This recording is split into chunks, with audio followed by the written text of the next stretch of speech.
কোরাপুট ভ্রমণ শেষ করে পরের দিন আমরা এখন যাচ্ছি দেওমালি।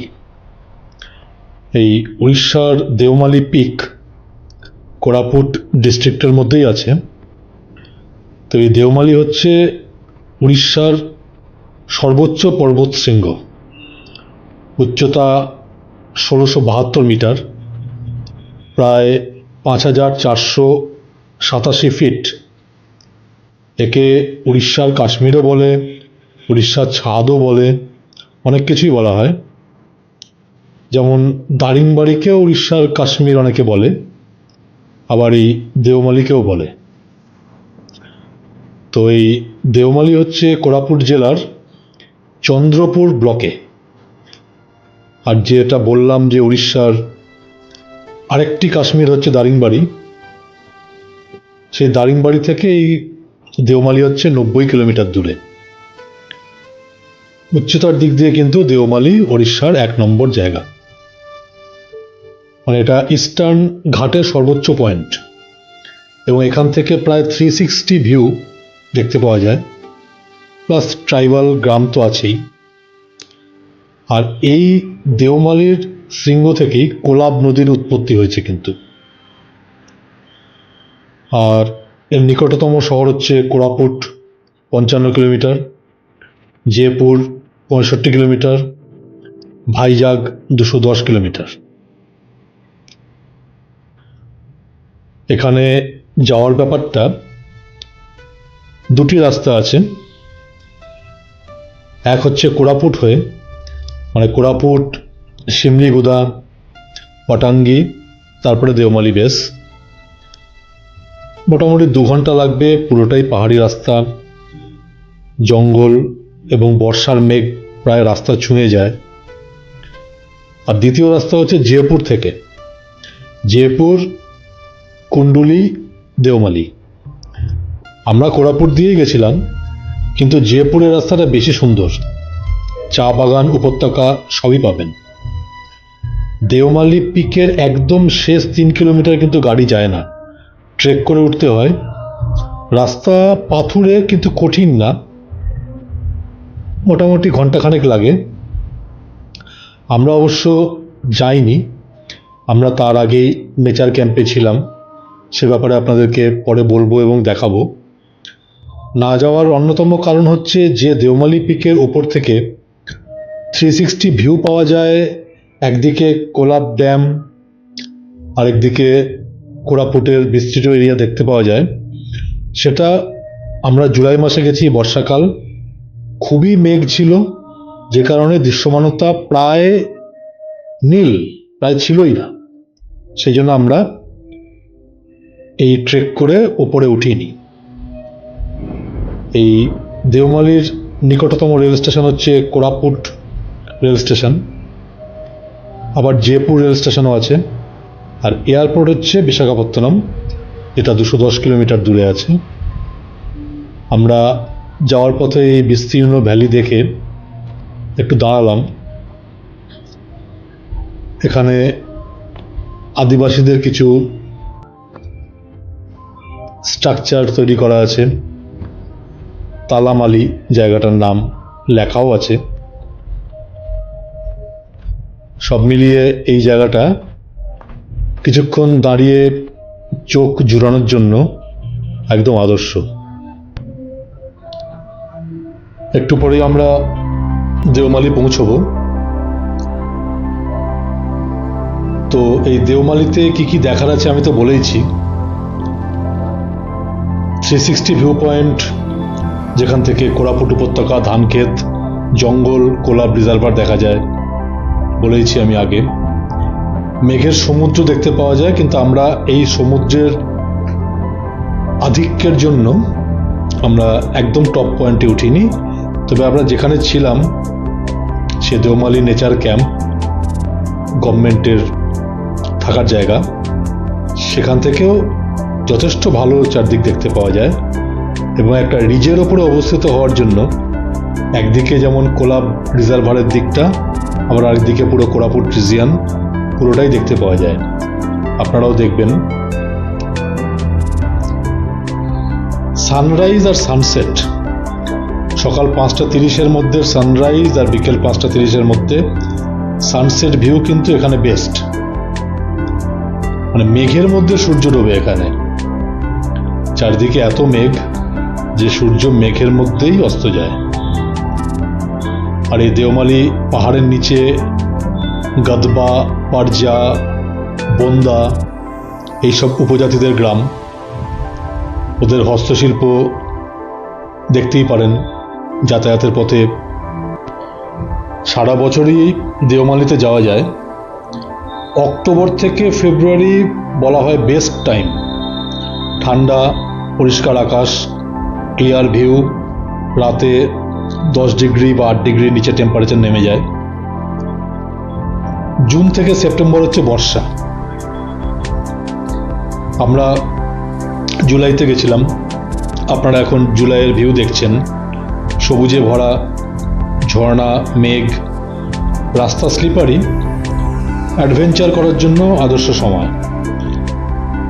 আর মার্চ থেকে মে কিন্তু গরম, প্রায় 35 ডিগ্রি সেন্টিগ্রেড অবধি টেম্পারেচার উঠে যায়।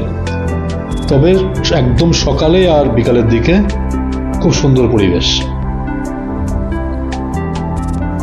মোবাইল নেটওয়ার্কের ব্যাপারে বলা যায় যে এই দেওমালির ওপরে কিন্তু জিও বা এয়ারটেল খুব কম, বিএসএনএল মাঝে মাঝে কাজ করে। আর দেওমালির টপ, যেটা উড়িষ্যার হাইস্ট পয়েন্ট, লোকাল গাইড নিতে পারেন, 500 থেকে 800 টাকা নেয়। কিছু অফবিট রাস্তা দিয়ে নিয়ে যাবে, জঙ্গলের রাস্তা চিনিয়ে নিয়ে যাবে, সেই হিসাবে গাইড নিতে পারেন অন্যরকম অ্যাডভেঞ্চারের জন্য। পারমিশন কিছু লাগে না, কিন্তু সন্ধ্যের পরে নেচার ক্যাম্প বা ক্যাম্পিং যেগুলো হয়, বেশ কিছু ক্যাম্পিংয়ের জায়গা আছে, তা বাদ দিয়ে কিন্তু বিভিন্ন জায়গায় ঘোরাঘুরি অ্যালাউড না। রাতে ট্রেক করার প্রশ্নই নেই, কারণ বন্যজন্তুর ভয় আছে। আর প্লাস্টিকও ফেলা যাবে না, এটা ট্রাইবাল এরিয়া, তারা দেখতে পেলে কিন্তু সমস্যা হবে। এই দেওমালি কিন্তু পর্যটন এবং অ্যাডভেঞ্চারের জন্য বেশ প্রসিদ্ধ। ট্রেকিং আর হাইকিং, যারা ট্রেকিং ভালোবাসেন তাদের জন্য দেওমালি একটি দারুণ জায়গা। বিশেষ করে এই পাহাড়ের চূড়োয় ওঠার, মানে হাইয়েস্ট পয়েন্ট যেটা, সেই পথটি কিন্তু অ্যামেচার ট্রেকারদের জন্য খুব আকর্ষণীয়। আর সাম্প্রতিক কালে কিন্তু ওড়িশা সরকার এখানে ট্যুরিজম বাড়ানোর জন্য প্যারাগ্লাইডিং এবং অন্যান্য অ্যাডভেঞ্চার স্পোর্টসেরও উদ্যোগ নিচ্ছে। আর ক্যাম্পিং, মানে আগে এখানে থাকার কোনো জায়গা ছিল না, এখন নেচার ক্যাম্প হওয়ার জন্য কিছু লোক থাকতে পারেন, আমরাও যেমন থাকবো। তা বাদ দিয়ে যদি বুকিং না পাওয়া যায়, তাহলে কিন্তু নিজস্ব গাড়ি নিয়ে এসে বা নিজস্ব ব্যবস্থাপনায় ক্যাম্পিং এখানে হয়। আমরা দেখেছি প্রকৃতিপ্রেমীরা এখানে রাতে তাঁবু খাটিয়ে ক্যাম্পিং করতেই পারেন। রাতের পরিষ্কার আকাশে তারা দেখার জন্য, মানে যেটা স্টার গেজিং বলা হয়, খুব আদর্শ পরিবেশ হচ্ছে এই ক্যাম্পিং। তাদের জন্য সরকার থেকে কিন্তু উদ্যোগ নিয়ে টয়লেট বানিয়ে দেওয়া হয়েছে, মানে মেকশিফট টয়লেট। সেরকমও বেশ কিছু টয়লেট আমাদের চোখে পড়েছে। যেটা ক্যাম্পিংয়ের মূল সমস্যা হয় এই টয়লেট নিয়ে, তার কিন্তু ব্যবস্থাপনা এখানে উড়িষ্যা গভর্নমেন্ট করেছেন এবং তার জন্য তাদের যথেষ্ট পরিমাণে ধন্যবাদ প্রাপ্য। যারা ট্রেক করে বেস থেকে টপ অবধি যাবেন, তাদের জন্য জানিয়ে রাখি যে এই বেস থেকে টপ হচ্ছে 3 কিলোমিটার। এটা ব্যক্তি বিশেষের ওপরে ডিপেন্ড করে, তার ক্ষমতার ওপরে। 45 মিনিট থেকে 1 ঘন্টা মতো লাগে। ডিফিকাল্টি হচ্ছে ইজি টু মডারেট। বর্ষায় কিন্তু পাথর পিচ্ছিল থাকে, তাই গ্রিপওয়ালা জুতো মাস্ট। পুরো রাস্তা শাল সেগুনের জঙ্গল, মাঝে মাঝে মেঘ রাস্তার ভেতর দিয়ে চলে যায়। একদম ওপর থেকে 360 ভিউ। এইটা পরিষ্কার দিনে অবশ্যই এই ট্রেক করা উচিত।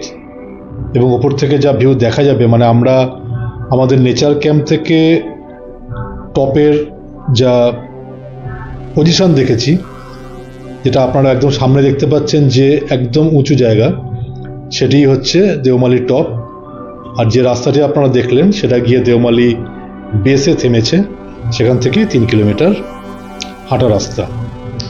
এখন আমরা দেওমালি নেচার ক্যাম্পে ঢুকে পড়েছি।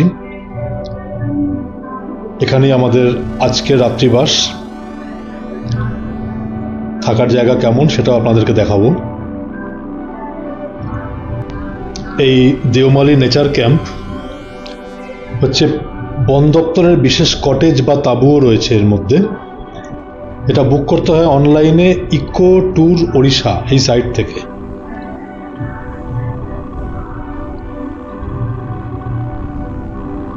সরকারি কটেজ এবং জঙ্গলের মধ্যে শান্তিতে থাকার জন্য বেস্ট। 10টি কটেজ রয়েছে, 2টি ডরমিটরিতে আমরা দেখেছি প্রায় 5 থেকে 7টি করে বেড রয়েছে। ডরমিটরিতে 2টি টয়লেট, আর এই হাট বা কটেজগুলোতে মানে 10টি হাট বা 10টি কটেজ, সেটা আপনারা দেখতেই পাচ্ছেন কেমন।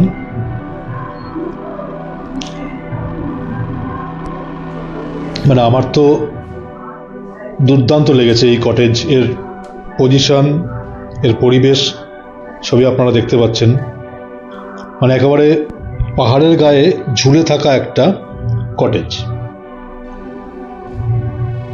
আগেই বলেছি ওয়েবসাইট হচ্ছে ecotourorissa.com, এখান থেকে আপনাকে বুক করতে হবে। Deomali nature camp Koraput. AC cottage আছে, নন এসি কটেজ আছে, সুইস টেন্ট আছে। বর্ষায় মানে জুলাই আগস্টে কিন্তু ক্যাম্প মাঝে মাঝে বন্ধ থাকে রাস্তার কারণে বা সেফটির কারণে, আর অক্টোবর থেকে জুন অবধি একদম কনফার্ম খোলা থাকে। কাজেই বুকিং করা থাকলেও আসার আগে ফোন করে অবশ্যই লেটেস্ট কন্ডিশন জেনে নেবেন। এর লোকেশন একদম জঙ্গলের মধ্যে। সকালে পাখির ডাক দিয়ে আপনার ঘুম ভাঙবে। সেফটি সিকিউরিটি যথেষ্ট, ফরেস্ট ডিপার্টমেন্ট চালায়, পুরো সিকিউর জায়গা। গাইড চাইলে ওরাই লোকাল গাইড দিয়ে দেবে দেওমালি টপে যাওয়ার জন্য। ট্রাইবাল লোকাল খাওয়ারও ট্রাই করতে পারেন, বিশেষ করে ব্যাম্বু চিকেন আর মান্ডিয়া রুটি। দেখতেই পাচ্ছেন যেমন বলেছি, সবগুলো কটেজ পাহাড়ের ঢালে একদম আর্ধেক ঝুলে থাকার মতো অবস্থায় আছে। এই হচ্ছে কোলাব ড্যামের দিকটা, দূরে বিভিন্ন পাহাড়ের সারি, দুর্দান্ত মনোমুগ্ধকর পরিবেশ।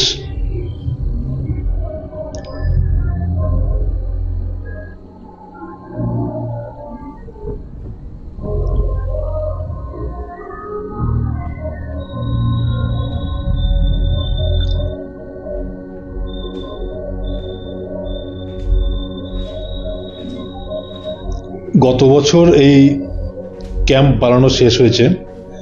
এর মধ্যেই কিন্তু যেহেতু খুবই বৃষ্টিপাত হয় এবং আরও প্রচণ্ড হাওয়া চলে, এর মধ্যেই ক্যাম্পগুলোর একটু খারাপ অবস্থা হয়েছে। কন্টিনিউয়াস স্যাঁতস্যাঁতে পরিবেশ, রোদ প্রায় ওঠেই না বছরের অনেকটা সময়। তা ধরলেও কিন্তু এই ক্যাম্পে থাকার অভিজ্ঞতাই আলাদা।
এটা হচ্ছে দেওমালি টপের বেস। দূরে নেচার ক্যাম্প দেখা যাচ্ছে, আর সেখান থেকে আসার যে রাস্তা, সর্পিল রাস্তা, সেটাও দেখতে পাচ্ছেন আপনারা। এই ডান দিকে পুরো কোরাপুট রিজিয়ন, বহুদূর বিস্তৃত। এই বেস অবধি আমরা এসেছিলাম, এখান থেকেই 3 কিলোমিটার কিন্তু দেওমালি টপে উঠতে গেলে শুরু করতে হবে ওঠা। আমরা যেহেতু জুলাই মাসে এসেছি, খুবই মেঘলা ওয়েদার থাকার জন্য দেওমালি টপ খুব বেশি দেখতে পাইনি। তাও যেটুকু দেখেছি সেটা অত্যন্ত চমৎকার।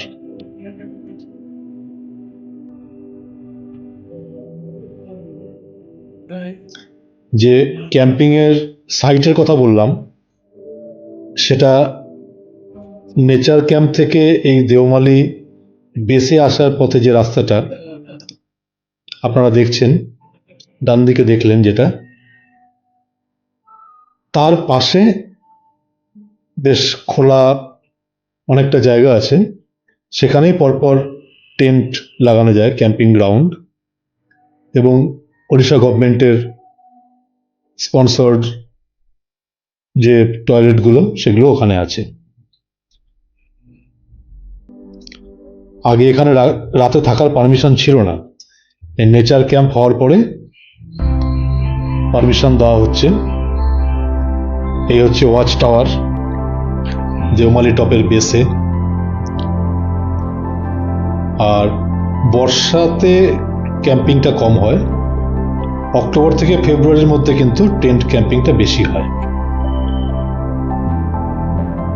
এবার বিভিন্ন ধরনের ব্যবস্থার উপর ডিপেন্ড করছে পার পার্সন পার নাইট কত লাগতে পারে ক্যাম্পিং করলে। 1,500 থেকে 2,000-এর মধ্যে tent plus bonfire plus barbecue, night trek, star gazing সবই হয়ে যাবে। জুলাইতে ক্যাম্পিংটি অফিসিয়ালি বন্ধ, কারণ জোঁক, সাপ আর বৃষ্টি। জুলাইতে পারতপক্ষে নেচার ক্যাম্পে জায়গা না পেলে দিনে ঘুরে সন্ধ্যের আগে নেমে আসতে হবে।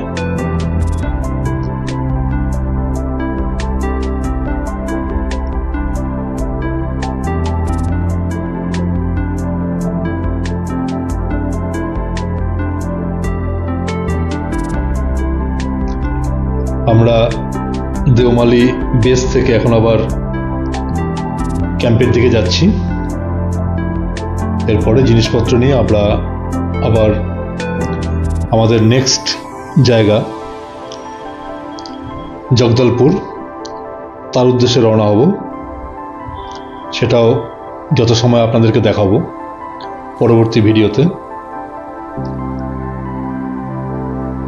এতক্ষণ যা বললাম তার সারমর্ম হিসাবে বলা যায় যে এই কোরাপুট রিজিয়ন এতটাই সবুজ যে আমি ভারতবর্ষের অনেক জায়গাতে গিয়েও হয়তো এত সবুজ খুব কম দেখেছি। নর্থ ইস্ট কিছুটা এর সঙ্গে তুলনীয়, কিন্তু এই কোরাপুট রিজিয়নের গ্রিনারি, সেই গ্রিনারি কিন্তু মানে অতুলনীয় বলা যায়।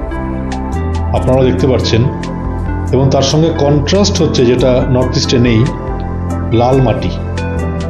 এই লাল আর সবুজের অনেকটা মোহনবাগানি কম্বিনেশন এখানে না এলে বোঝা যায় না যে কত সুন্দর, কত মানে দৃষ্টিনন্দন, মনোমুগ্ধকর হতে পারে প্রকৃতি। আর বর্ষাকাল বলে আমাদের মানে দেখার আনন্দ বা সৌন্দর্য আরো অনেক গুণ বেড়ে গেছে।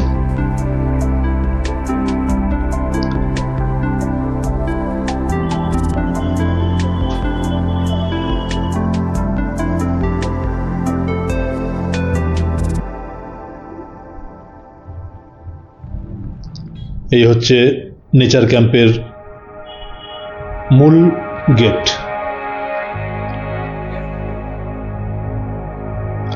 ভেতরে বিস্তীর্ণ জায়গা জুড়ে এই নেচার ক্যাম্প আছে, মানে এত ভালো অভিজ্ঞতা এখানে থাকার এবং প্রাকৃতিক দৃশ্যাবলী উপভোগ করার, যেটা ভাষায় প্রকাশ করা যায় না। 1 থেকে 2 রাত অবশ্যই থাকা যায়।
দেওমালিতে 1 রাত কাটিয়ে নেচার ক্যাম্প থেকে বেরিয়ে আমরা